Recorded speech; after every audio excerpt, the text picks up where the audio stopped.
As human beings, we are constantly evolving. Am I right? So, if you have a personal brand in your business, chances are your brand has also evolved over time too, right? Because it's clearly related to who you are as a person. That's who you are. You are brand. It's not every single part of you, but you are the brand. And you know as a person, if you're here right now, that that brand is so incredibly powerful to connect with your audience.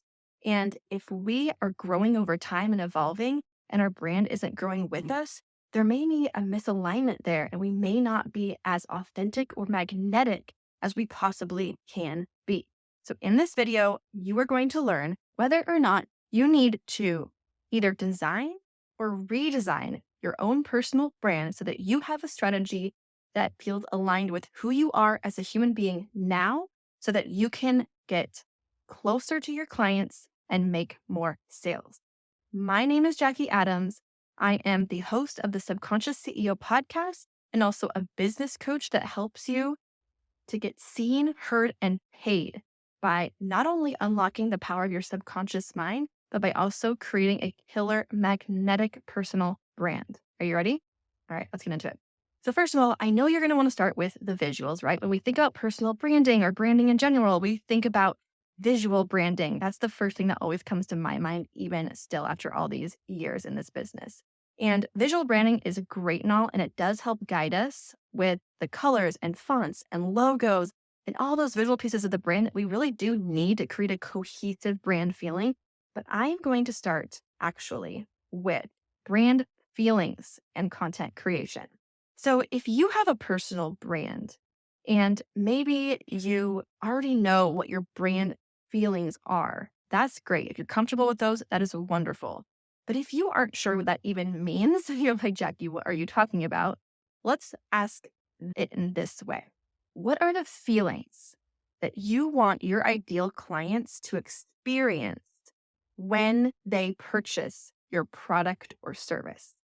How is that result that you are going to give them, that transformation that you are going to help facilitate, going to help your client feel? And it could be very dynamic. It could be peaceful and exciting. It could be like the feeling of weight loss, which is like a feeling of pride and like you're overcoming challenges. It could be creative, intuitive, loving.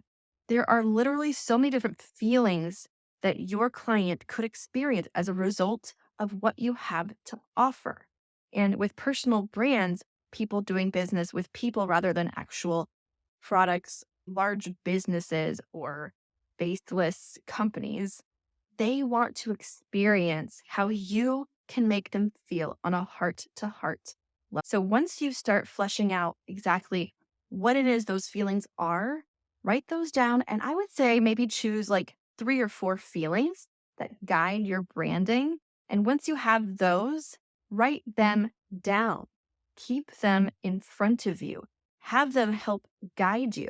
By the way, I have also created an incredible brand board that is totally free that helps you to keep all of your branding information in one place, your colors, your fonts, your logos, the brand feelings, images, everything in one spot to help you as inspiration.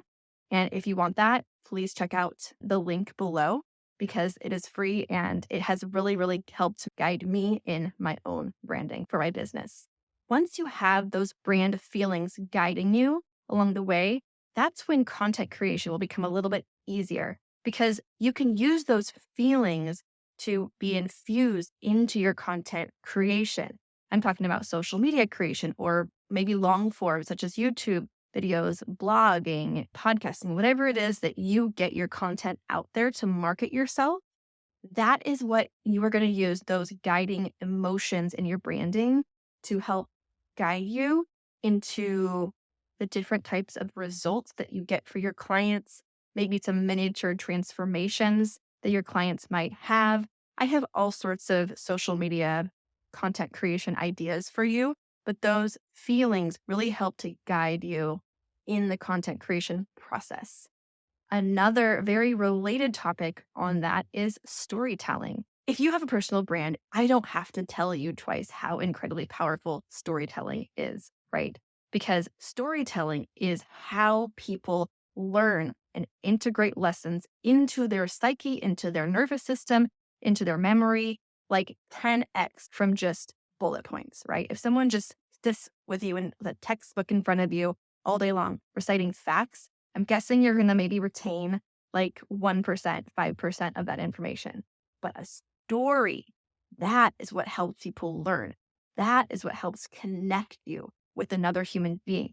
That is what is going to really, truly create your personal brand because you as a person can only convey who you are through stories because people want to get to know you. They want to get to know who you are on the inside, what your values are, what your purpose is, what your mission is.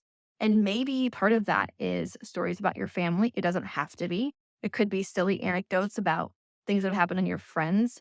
Really, what's important is telling stories that convey the message you have to share. That's a part of your ultimate brand story. And there's a difference between brand story versus conversion stories versus all the little millions of different stories that you probably could tell throughout your life. However, I want you to understand that you are the brand. It doesn't matter what you do or how you do it. What really matters is who you are and why you do it. Because when you can show up as the person who can teach someone something or help them overcome something that someone else or the many other people in their life had been trying to do for years, and you did it through a simple message by sharing a story close to your heart, not one that's too personal to share because there has to be a boundary somewhere, right? But when you have pre selected stories and created that story bank, and then gone through and conveyed the message behind those stories and then related it to maybe a product or service that you have to offer, that's when people will go from knowing you to liking you to trusting to you to then buying from you. And that is the power of storytelling in a personal brand. And that is also why when we are reevaluating our branding strategy, we're also going to reevaluate the types of stories we tell, how we tell them, and the messages and lessons that our followers, audience is going to learn from those stories.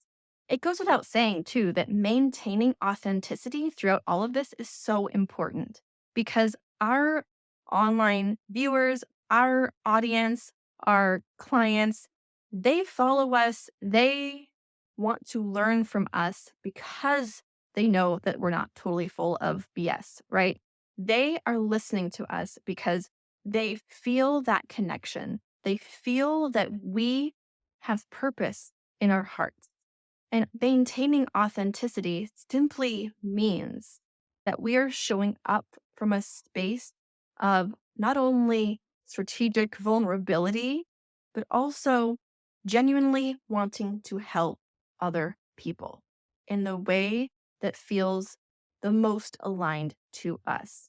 Now that we've talked about all of the mushy feelings, we can get more into the visual aspect of branding, right? So once you've defined who you are, why you do it, your mission, what you're going to offer, your messaging, and really honing in on the evolution of you as a person and how that aligns with your personal brand, where that intersection is, because we are a person over here. We have a brand that's over here, like a business, and then the personal brand is somewhere in between. We're not going to share all of us, but we are going to make sure that our business is infused with who we are, because that intersection between who we are as a person and what we have to offer is where we can communicate with our audience and help draw them in. Ultimately, they become our customers and they get to have that result, which then fills us with joy and also allows us to get paid our value, right? So the visual part of this is really just honing in on everything we just talked about and then assigning it what feels like it aligns the most? What colors align the most? What fonts align the most? What logo feels best to us? And if you are specifically redefining your brand from having a previous brand that maybe you don't feel so aligned on, or you went through a major life transition and you kind of let it go for a while, or you want to pivot because you know that you're changing industries, or you're just pivoting your message a little tiny bit, whatever it is, wherever you're feeling stuck, I want you to do this for yourself. Lay down, visualize who you are and who you have to be in order to become the most successful version of yourself as this business owner. And start asking yourself, have your subconscious go to work for you in this moment. Ask yourself, what visually represents this brand? What visually represents the feelings I'm experiencing? And then go to Canva, go to Creative Market, wherever you want to look for fonts, look for colors, look for logos, hire someone on Fiverr. There's so many different ways to align the visual aspect of the branding with you as the brand. And if I will say this, if you already have a brand and you're just thinking of pivoting a little bit, I don't advise you change your brand very often if we're talking about like full on like logo, color, font changes where it's completely unidentifiable from time to time. I mean, yes, if you're doing that like every 5 years or so, absolutely you can get a brand refresh, especially because at that point you should have probably a larger audience.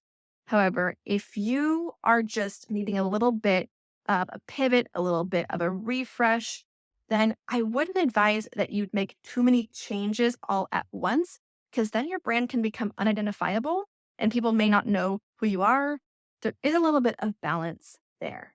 Overall, though, if you would like help putting a brand board together so that you can really align a lot of the feelings, the mission that you have with the colors, the logo, the fonts, and all of the other visual aspects of your brand, go ahead and download the free brand board template that I have available for you and let me know, because that has been so incredibly helpful to me in my business and the business of many of my clients too.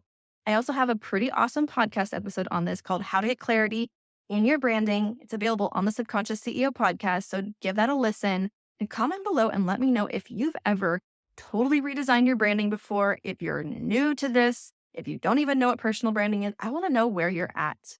I'm very curious to hear. Thank you so much for listening, everybody. Take care.